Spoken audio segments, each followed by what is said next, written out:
All right, everybody. This is kind of a quick one today. So, we have been looking into this leader more and more. And this is not the build that we came up with recently, because it was very recently. So, of course, test plays, yada yada. We got something exciting, hopefully exciting, fingers crossed, right? In the future that might help push this deck up a notch. Because I don't know if anybody agrees with me. This deck is definitely scary, but not scary enough to consistently get up there. Because we know what it is. Sakazuki, Moria, Katakuri. Then what right underneath it, you got Yamato and Enel, or Enel Yamato, whatever the leaderboards be saying. But all in all, Law isn't quite up there. But I think he's just one of those decks that you just have to be afraid of. You know, I guess unless you're one of the big three, then it doesn't matter. But yeah, you know, he has a hard time against yellow. I can admit that yellow matchup, just getting free bodies on the board, 6K and up, is ridiculous. You got to train like a Saiyan just to be able to defeat power levels like that. But all in all, we're coming up with some stuff that can help mitigate the stress of that. The weird thing is we haven't really been bumping into Sakazuki's, and yeah, he is getting removed soon out the meta, but like he's still here, so I'm surprised. I guess we got to go into rank more, but that's something we're gonna move into obviously as we push decks even further. We're just gonna go to rank with them, so that way we can more consistently match up with the meta and people who are trying to really go all out. Now, where are we at in this match? Just swinging. You got a little blocker.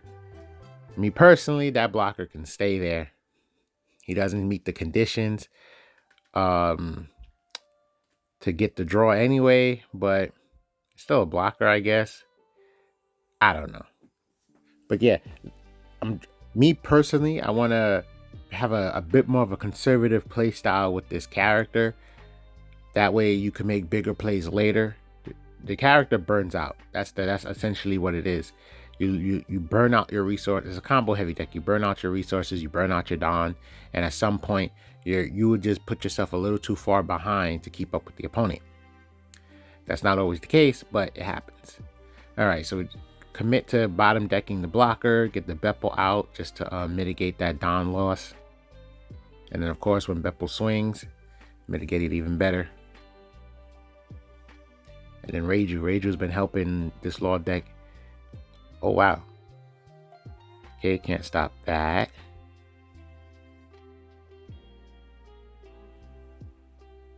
Yeah, quickly just added 3 cards to the hand. And then there's no characters on board.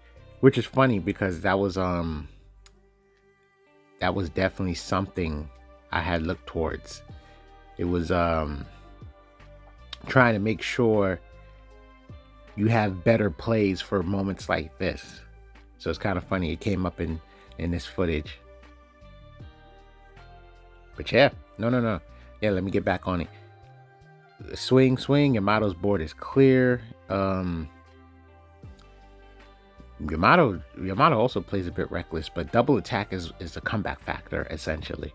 It's a built-in comeback factor. So it's like win more in the beginning and then come back at the end depending on what's happening in the match.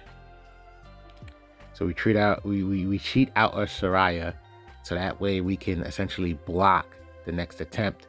But Hody Jones hits the board, which is part of the reason why the Yamato leader is so scary. Luckily, we have a 2K because Hody ate up a lot of Dawn.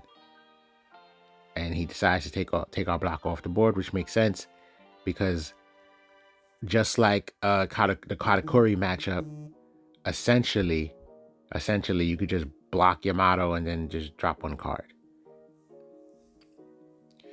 There we go. I understand. Look at that hand. Nothing but bricks. You could build a house. Kobe Bryant would be ashamed of all those bricks. But yeah, just follow us, subscribe to us, and keep on checking in on us for like the better versions that we're coming up with. Because I feel like it's a better version, but we got to test it right. So all that good stuff. Like, comment, subscribe, and maybe we'll get to see another GG.